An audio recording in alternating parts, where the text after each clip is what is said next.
All right, I'm recording now. Everybody look at it. Who's recording? Come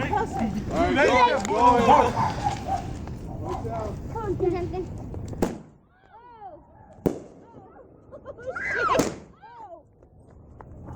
Those things. Oh, you're not.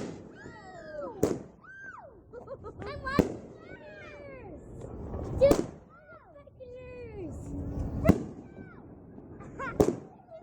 what are we doing? 12. No. Two more. Oh, no. I think that's the last. We gotta hide the box.